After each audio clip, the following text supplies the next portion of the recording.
Good evening and good morning, everyone, depending on the nation you are in today. I have come out today to address some certain issues in as much as issues going on with politics and the election that is going that is going to take place in a matter of days or weeks. In as much as everyone in the country is hailing for a politician as to who they want to be a president or governors, I really celebrate the minds of everyone, because it means that everyone is aspiring for a leader who can take care of the country. But there are some issues that must be addressed. If any individual have taken upon themselves to play the role of the president or take the role of the president, I believe that that individual must go to the grassroots to really see what is needed in our country. Because if we remember, our country, Nigeria, is the giant of Africa. And as a giant of Africa, there are things that we can do or we shouldn't do. We all understand the lack of jobs in our country.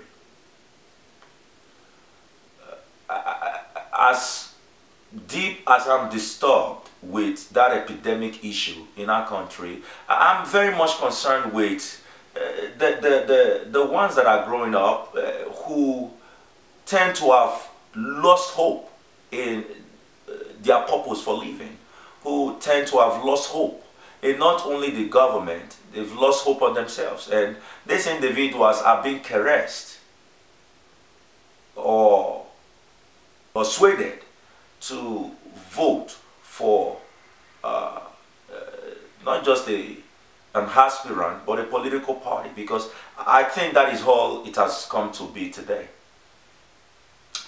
For a nation to be successful, or to be a successful nation, you must invest on the individuals, because the individuals or the citizens in these countries are the asset of the country. If we talk and give empty promises and not take the time to invest on the individuals, we are going to keep on having the circles of coming back to where we all started, which is caressing people with the words of the mouth. Now, let us go deep down into what we should do. This being the first video that I'm putting out to address this issue, I really want to do this shortly before the election. And after the election, I want to come up to really dwell on the various sectors or segments of our country that are not paid attention to. We know and fully understand that oil, the crude oil, has become a source of income to our country. And I'm saying we can do a little bit more. Not extracting the crude oil from the land, but also let us restructure and rebuild our refineries back home, so that we will not only extract this crude oil, we can also produce this crude oil at home and then export to different nations. Now, this is what they do. They extract the crude oil, export it to other foreign countries. It's refined in other countries, and Nigeria buy it back to the country to sell to our citizens. And I'm saying, I appreciate that effort, but this is what we could do. We have a refinery that is not functioning. And the problem with Nigeria is Nigeria lacks maintenance culture. So what we can do a little bit further is to maintain, rebuild, restructure our refinery, instead of exporting and then they buy back, we can produce these things at home. And I'm also saying we shouldn't only depend solely on the crude oil. There are so many things. God bless Nigeria with different natural resources. Why don't we also go into the production, the extractions and productions of these natural resources? There are reasons these resources are there. If we rebuild the refinery, it's going to give thousands of Nigerian jobs.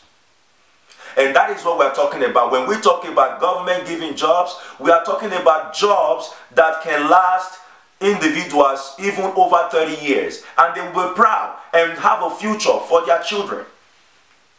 The future for our children is not just to give birth to our children and make them travel abroad in search of greener pastures. So we can produce, we can actually produce. What happened? For example, Edo State. Edo State have what they call the Obila Cement Factory. We used to have rubbers. We used to have cocoa, everything. What happened to these things? Why have we neglected these things? Whereas our government can necessarily and ordinarily rebuild these things and give our citizens jobs that will give and send their children to school. Limestone. This is what I am saying to our government. Let us rebuild our nation. Let us rebuild the individuals. Look at our school system. Are we giving our children education with a shallow mind? Because you give these children education, they don't know what to do with their degrees at the end of the day. And families have spent thousands of naira to send their children to school. What are we doing about this? And now, I'm not saying the Nigerian government is not trying, but what I'm saying, we can do a little bit more.